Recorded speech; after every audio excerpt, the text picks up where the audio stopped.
The assassin.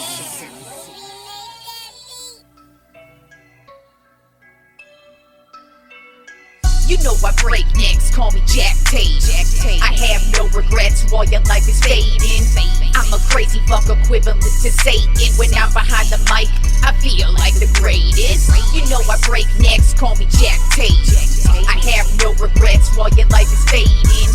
I'm a crazy fuck equivalent to Satan. When I'm behind the mic, I feel like the greatest. What up, y'all? You're listening to Sports Talk with Tropp, and I'm your host, Katie Tropp.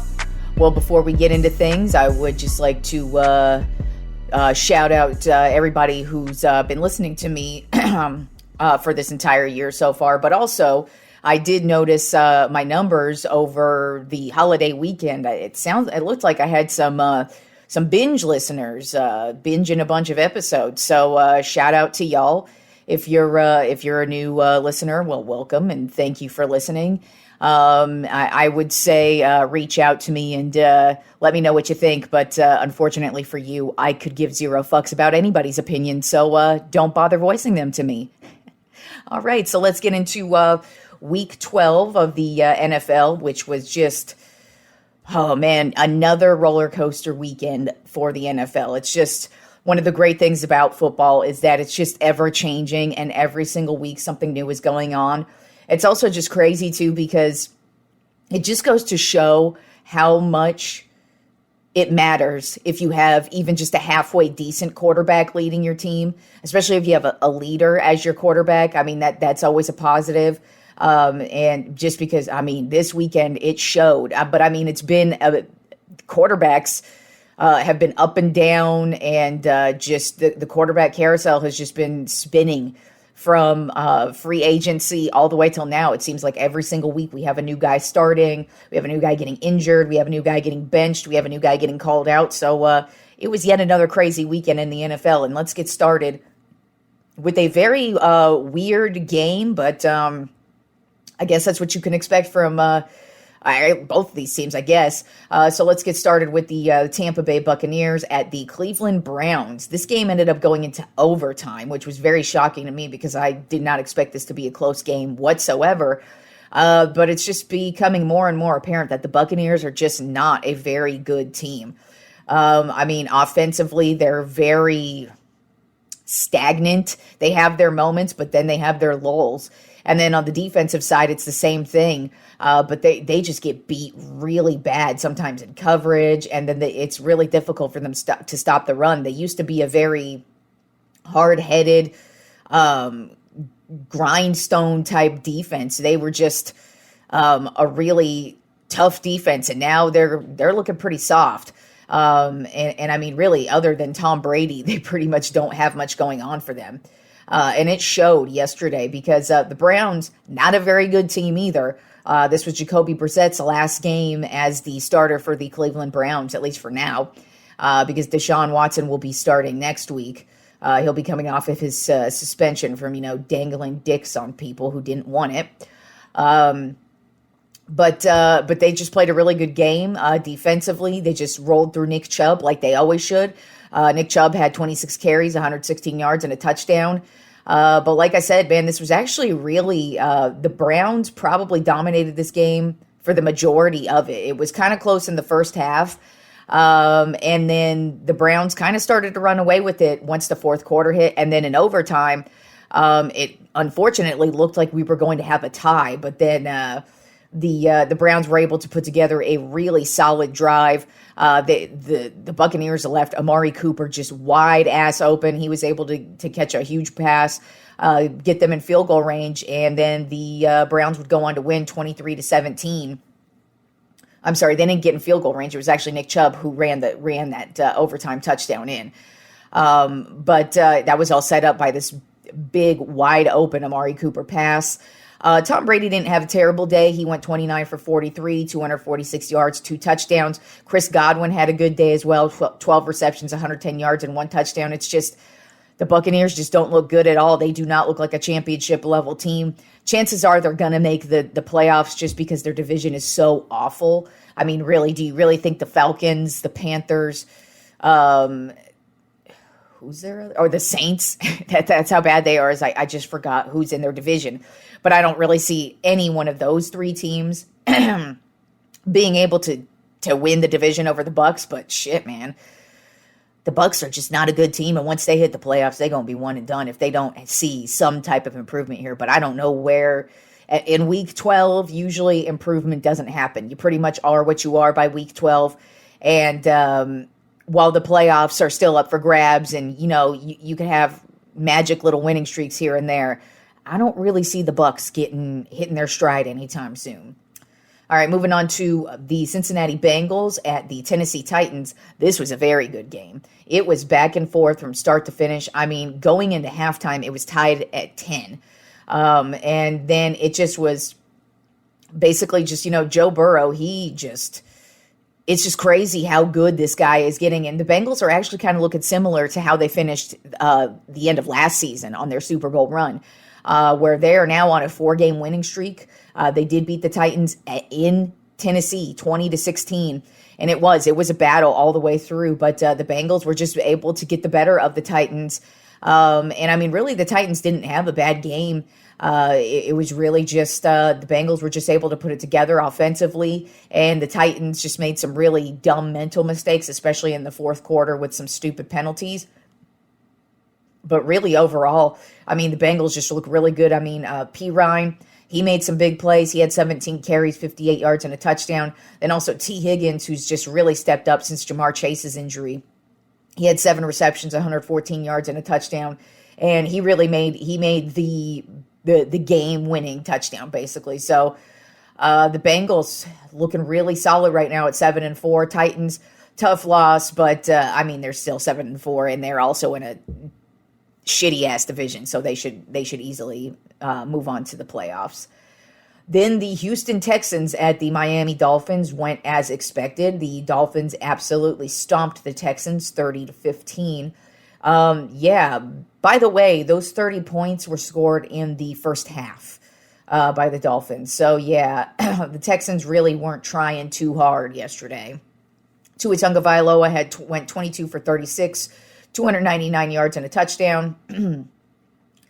Jeff Wilson Jr. had a touchdown as well, and Tyreek Hill had 85 yards, and it was really just a straight-up domination by the Dolphins. The Texans just looked like the Texans, so who knows if we're going to see them get another win at all this season. I don't think they really want another win since they probably are looking to get that first pick in the draft next year, as they always seem to be doing every year, which is pretty sad, but hey, I'm not a Texans fan, so sucks for you.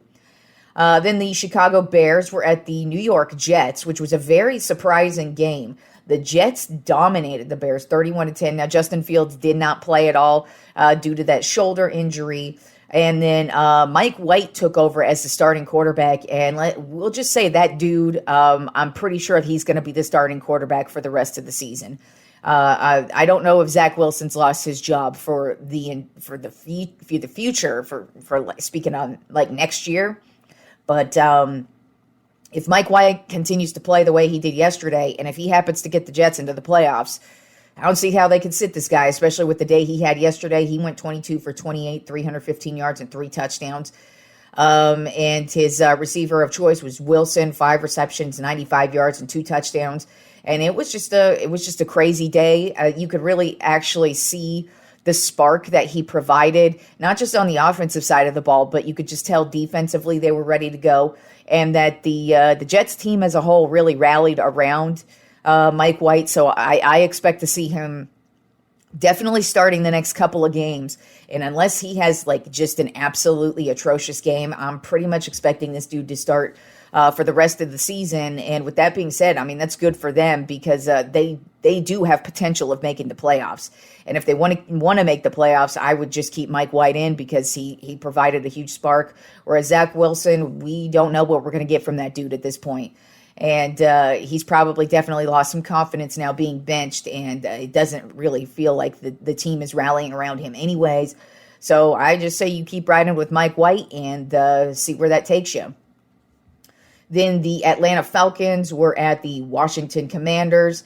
This was a back-and-forth game also. But the Commanders were able to just get the better of the Falcons at the end. It was really just a Marcus Mariota last drive interception that really fucked things up for the Falcons. Otherwise, they actually had a really good, solid drive going, where it looked like they were set up in the red zone.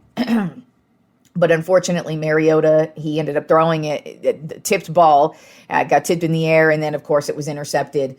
And basically, that's how the Commanders ended up winning. I mean, they didn't really blow them out of the water. It was 19-13, Commanders win, but I mean, it was really a really close game and a huge battle between two pretty shitty teams. But it was really just that Marcus Mariota interception at the end that really cost the team. As far as the Commanders go, it was just a really okay game from them. Brian Robinson Jr., he actually had a very solid game, 18 carries, 105 yards. Other than that, though, they were pretty quiet.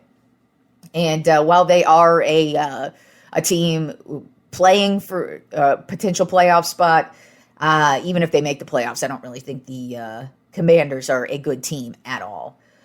Then another just awful showing here from the Denver Broncos at the Carolina Panthers. Panthers played pretty well. They won 23-10, but this was just another awful showing from the Denver Broncos offense. As a matter of fact, one of the defenders on the Denver Broncos at one point, now he was frustrated because a penalty was called on him, but he walked right up to Russell Wilson for some reason and just like started yelling at him. Obviously, we don't know what he was yelling about. Russell Wilson said it was just something like, "Come on, man, we need to fucking play," or something like that, which would make sense. But it was just kind of funny that happened, and it's just really how the Broncos season has gone, and it just gets worse for them because now they lose to the Panthers, who are not a very good team, but they actually play with heart, and they look like a much better team than how they started. Sam Darnold, he came back from his injury. He went 11 for 19, 164 yards and a touchdown, so he didn't blow anybody out of the water, but hey, that's a solid day. Deontay Foreman had a solid day as well at the running back position for Carolina, 24 carries, 113 yards. And then DJ Moore at wide receiver, 4 receptions, 103 yards and a touchdown. So Panthers, while they have no shot at the playoffs more than likely, unless like a huge collapse from the Buccaneers and the rest of their division and they magically get in. But if I'm them, I want a high draft pick next year. It's nice to see that they're still playing with heart, but you want a high draft pick for next year. The Panthers are obviously playing for next year. But hey, good win from them. Bad win for the Broncos, and that season just keeps getting worse for the Broncos.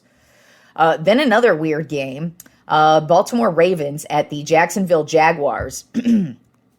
This was a shockingly back and forth game.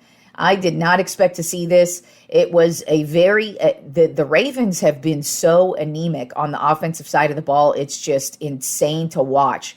I guess it's not really surprising to me because as I've mentioned before, I feel like they did nothing to get Lamar Jackson any weapons. He obviously needs some weapons, and it's been showing, especially these last couple of games.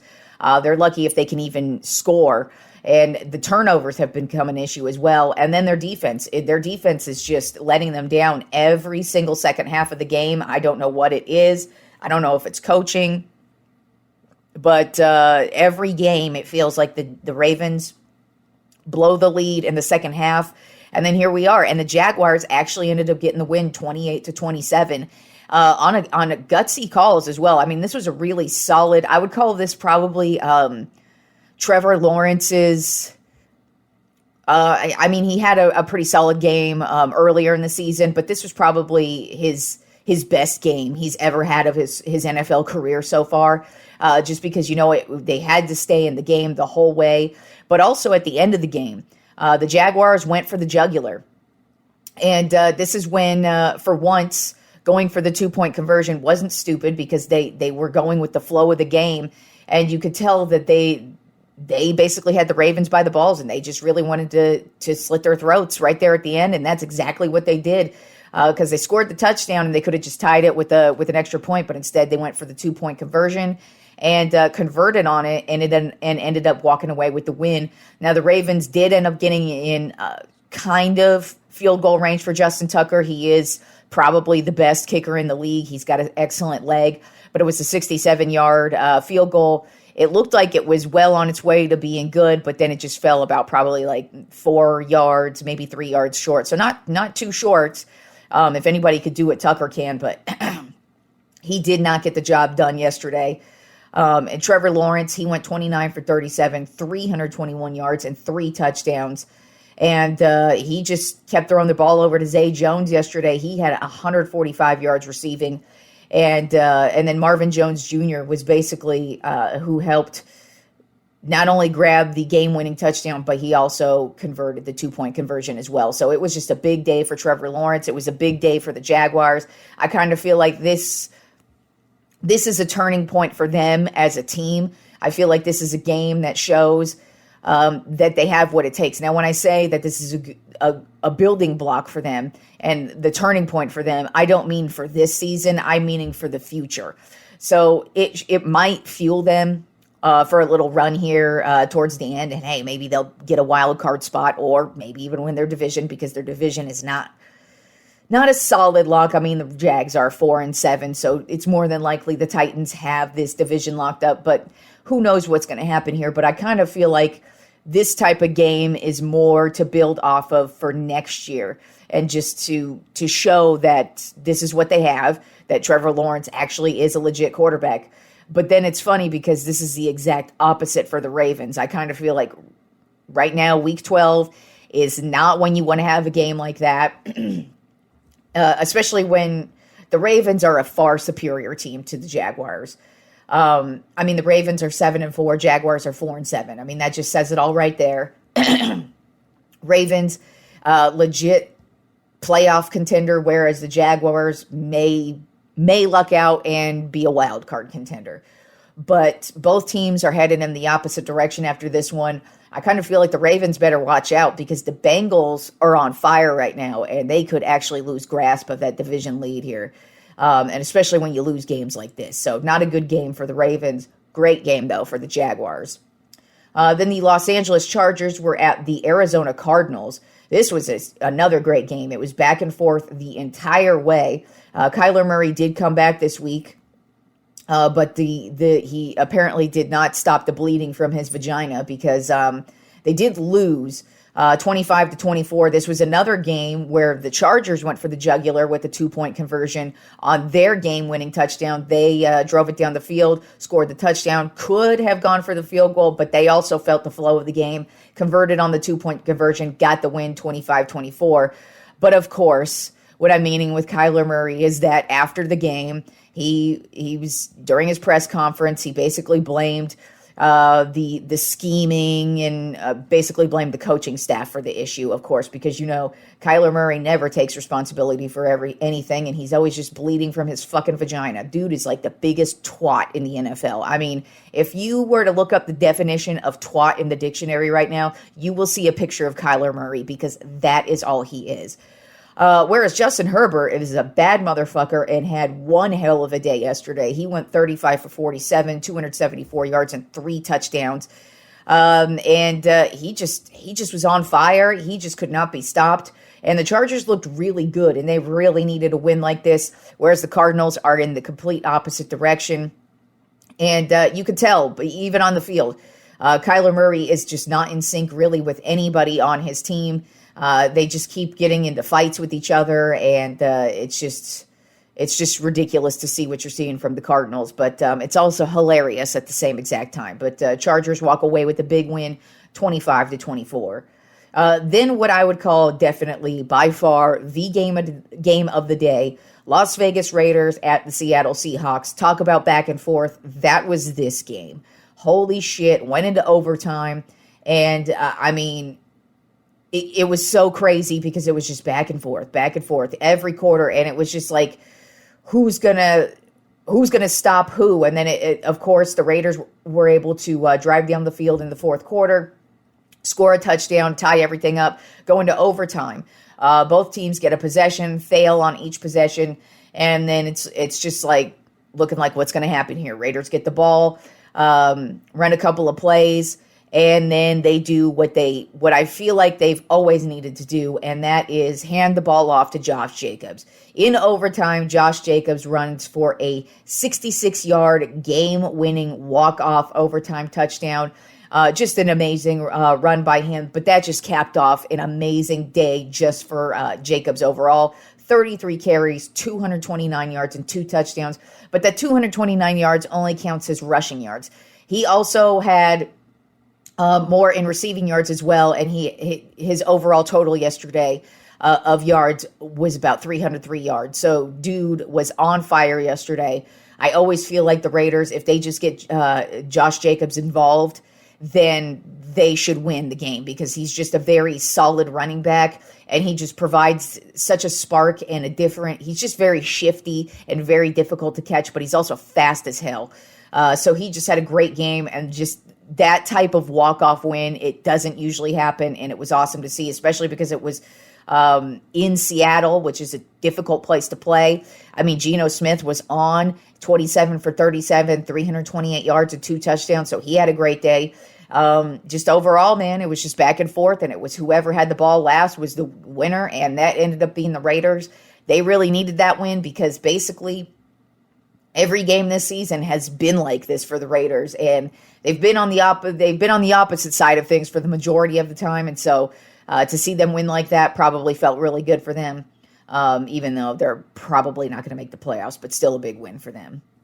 And that means 2 losses in a row for Seattle, who are slowly losing grip of that NFC West, which I thought they would, because the 49ers looking damn good right now. Then the Los Angeles Rams were at the Kansas City Chiefs. No Matthew Stafford, so this went exactly as expected. Kansas City just rolled over the Rams 26-10. Patrick Mahomes went 27 for 42, 320 yards and a touchdown. Travis Kelce had 4 receptions, 57 yards, and yet another touchdown. And then Pacheco, man, he's starting to get hotter each and every game. He had 22 carries, 69 yards, and a touchdown. And the Chiefs walked off with another huge win, 26-10. Rams looked horrible. Now, granted, like I said, no Matthew Stafford, no Cooper Kupp, but this team is just terrible. They're not even really good defensively. They used to be the best defense in the league, and now shit, they can't even get at the quarterback.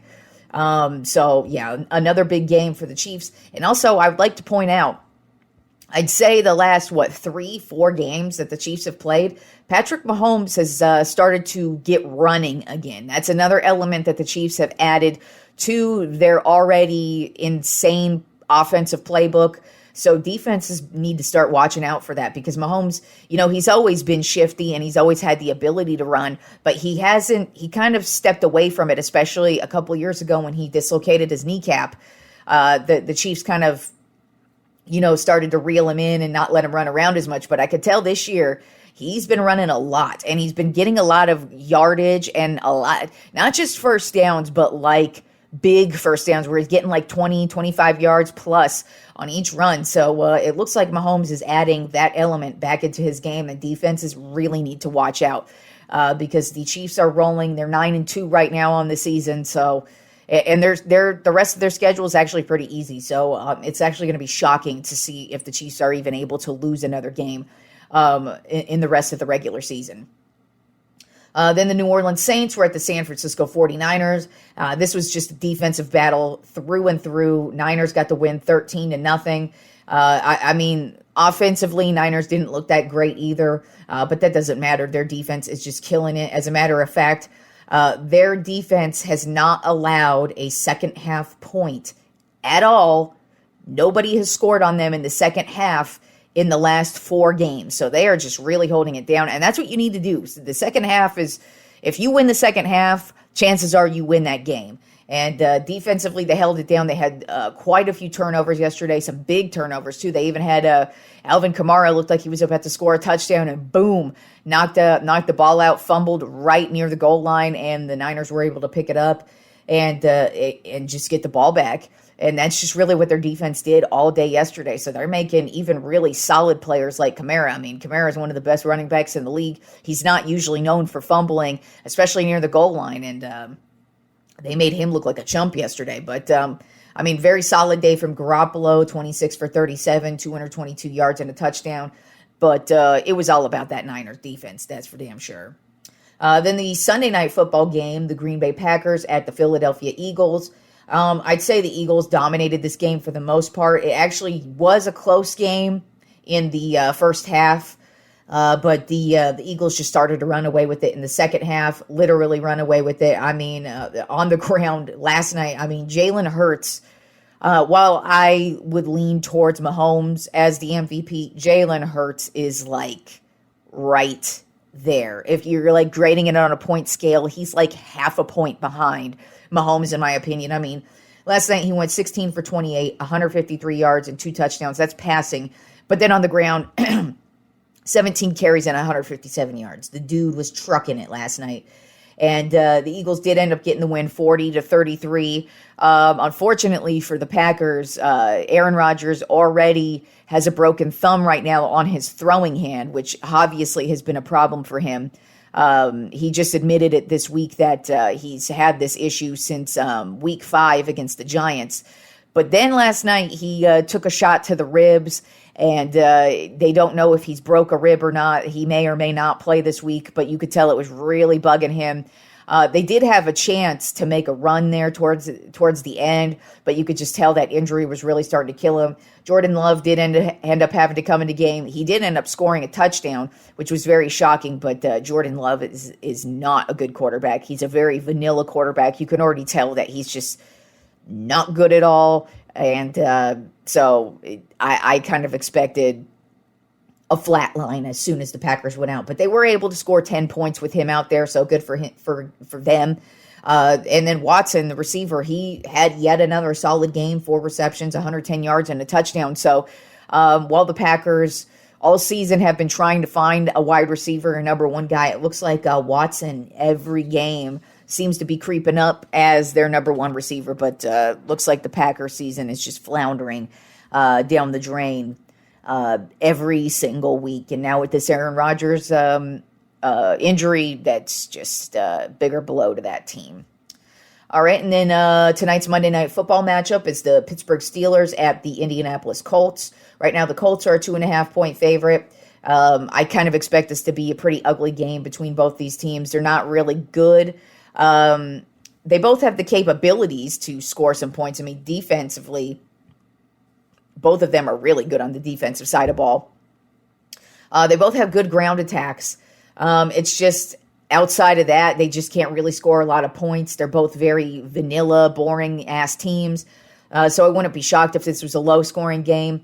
But I kind of have a feeling this is going to be Kenny Pickett's like coming out game. He's had some pretty solid games for the most part this season, but he hasn't really had like a game where he's just kind of taken over everything, where he's had a couple of touchdowns. I don't even think he's thrown for more than 1 touchdown in a game this season. So I kind of have a feeling tonight's going to be his night where he just goes off.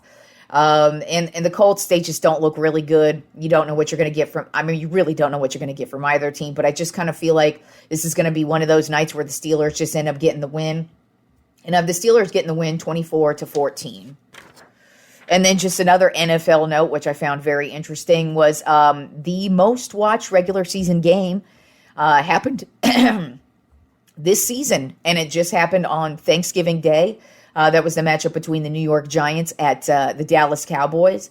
42 million people watched that game. 42 million. That is the most watched regular season NFL game of all time. How crazy is that? As I continue to say, people are just consuming the NFL at the highest rates ever. Ratings just keep going through the roof.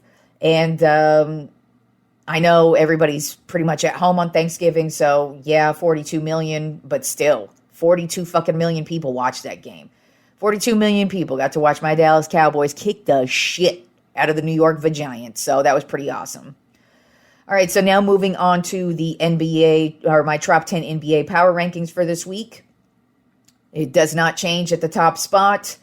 Unfortunately, it's still the goddamn Boston Celtics. 16-4 on this regular season. They are on a 3-game winning streak. They're also 9-1 in their last 10 games, so they just continue to dominate. This past week, they lost to the Chicago Bulls, but then they got on their 3-game winning streak against the Mavericks, Sacramento, and Washington. They lead the league in 3-point percentage with 40%. So they are making 40% of their three-pointers right now. And they also lead the league in points per game. Right now, they are averaging 120 points per game. So the Celtics are just they're just blowing people out of the building. I mean, they're just killing it right now. They can't be stopped. Jason Tatum, he's looking like I want the MVP this year, bitch. Y'all better start talking about me because he's still averaging 30 points a game. And he really is that dude. You don't really hear about anybody else on this team but Jason Tatum. I'm not saying anybody else isn't stepping it up, but Tatum is that dude this year. So Celtics still number 1. Then at number 2 on my top 10 NBA power rankings, I have the Phoenix Suns. Overall record of 13-6. They are on a 4-game winning streak right now. They are 6-4 in their last 10 games. This past week, they beat the Lakers, Detroit, and Utah, and it's really just that big 3. They're just very solid. Chris Paul's still healthy. As long as Chris Paul's healthy, this team is playing well. DeAndre Ayton, he's on some. He's been having a career year, which says a lot because he's been playing really well these last couple of years, but it's like he's reaching his apex this year, and he's on fire this year. Then at number 3 on my top 10 NBA power rankings, I have the Milwaukee Bucks. Overall record of 14-5. They're 5-5 in their last 10 games, which is why they've slid a little bit. This past week, they got wins against Portland and Cleveland and lost the Chicago Bulls. And, man, it's just really all about Giannis. Giannis is averaging 30 points per game right now. He's getting all the rebounds. The Bucks still lead the league in rebounding. So they're just really a solid team, and they still haven't got Middleton back yet. So I kind of expect this team to get even better, which says a lot. Then at number 4 on my top 10 NBA power rankings, I have the Denver Nuggets. Overall record of 12-7, 6-4 in their last 10 games. This past week, they lost to the Detroit Pistons, but got wins against the Oklahoma City Thunder and the Los Angeles Clippers. And it's just all about Nikola Jokic with this team. They are dropping bombs. I mean, they're scoring people out of the building as well, just like the Celtics are. They're one of the best three-point shooting teams, field goal percentage. They are just knocking it down, and it's all about Jokic. Then at number 5 on my top 10 NBA power rankings, I have the Memphis Grizzlies. Overall record of 12-8, 5-5 in their last 10 games. This past week, they lost to the Sacramento Kings and got wins against the New Orleans Pelicans and the New York Knicks. And they're just all about John Morant, but also Adams. He's getting rebounds like no other as well. So Morant's getting the points, and Adams is just owning the paint. And really, the Grizzlies are looking like a very solid team. Not getting a lot of press as they were last year, the last couple of years, as a matter of fact. But I think that's okay for them that they're not really the team to look out for. I kind of feel like they like being the silent assassin and then just making their way in the playoffs and just dominating all regular season without anybody really being like knowing what's going on. And at number 6 on my top 10 NBA power rankings, the Cleveland Cavaliers. They have definitely improved after their little lull they had there the last couple of weeks. Overall record of 13-7, 5-5 in their last 10 games. This past week, they did get 3 wins against Atlanta, Portland, and Detroit. So those are some good teams in there, especially Atlanta and Portland. They did lose to Milwaukee, though. Donovan Mitchell, though, he's just making his presence known on this team. He's averaging 30 points per game himself, and he's just obviously the difference maker with this team. Cavaliers looking a lot better this week. Then at number 7 on my top 10 NBA power rankings, the team that is yet to crack the top 10 this season. That's because they've been struggling, but now they are finally back to championship form. That would be the Golden State Warriors. Overall record right now of 11-10. They are on a 3-game winning streak. They're 7-3 in their last 10 games, though, so they're finally getting back to their old ways. You know, Steph Curry he's actually second right now in the league points per game. He's averaging 31 points per game. He's actually right behind Luka, of course. So Steph has not had a bad season at all. It's just really the rest of the team around him has not been able to get going. Their defense has been lacking, but now they're finally getting it back going. They did lose to the New Orleans Pelicans, but then they went on their 3-game winning streak against the Clippers, Utah, and Minnesota. and they seem to be getting back into form and showing the league that, hey, we may have started the season at the bottom of the barrel, but we're making our way back up to the top. Then at number 8 on my Trop 10 NBA power rankings have the New Orleans Pelicans. Overall record of 11-8. They're 6-4 in their last 10 games. And, good for them. Zion Williamson, he's been able to pretty much stay healthy the majority of the season. He has missed a couple of games, but overall, he's looked really solid. They got 2 wins this week, one against Golden State, one against San Antonio, and then a loss to Memphis. But you also got to factor in C.J. McCollum. He's had a really solid season, and Valanciunas, he's also really filling in well with the Pelicans. So with Zion healthy, they're looking pretty solid right now, and they're actually one of the top teams out west right now. So we'll see if the Pelicans are able to continue this throughout the rest of the season. But so far, so good for the Pelicans. Then at number 9 on my Top 10 NBA power rankings, another team that is yet to crack my top 10, and one that I'm very surprised that is cracking my top 10, and that is the Indiana Pacers. Right now, they are 11-8 on the regular season, but they are 7-3 in their last 10 games, and they actually have been probably one of the hottest teams in the league the last 2 weeks. This past week, they got wins against Orlando and Brooklyn and lost to the Minnesota Timberwolves and the Lakers. That's shocking. Who the fuck loses to the Lakers? Although the Spurs have lost their last 2 games to the Lakers, and the Spurs are right now on an 8-game losing streak. Looking very bad for them. Not really surprising, though, to me, because they don't really have much going on there. Whereas the Lakers, it's shocking just because they're trash, but they've been able to finally get some wins, but they're still at the bottom of the Western Conference. So they most certainly won't be cracking this top 10 like the Pacers did. But back to the Pacers, a team that's actually doing well at this current point in time. But it's really just Tyrese Halliburton and Miles Turner. These 2 guys are really just getting it going. Halliburton's been scoring the points where Turner's getting the assists and the blocks, and he's just been getting the job done in the paint. So the Pacers looking pretty solid right now. And then rounding out my top 10 NBA power rankings, another team that is yet to crack my top 10 this week, or this season, is the Philadelphia 76ers. Overall record of 11-9. They are 7-3 in their last 10 games. It's been a struggle for this team. I don't really know why, because Joel Embiid still having a monster fucking year. Right now, this week, they beat the Brooklyn Nets, Orlando twice, and then they lost to Charlotte.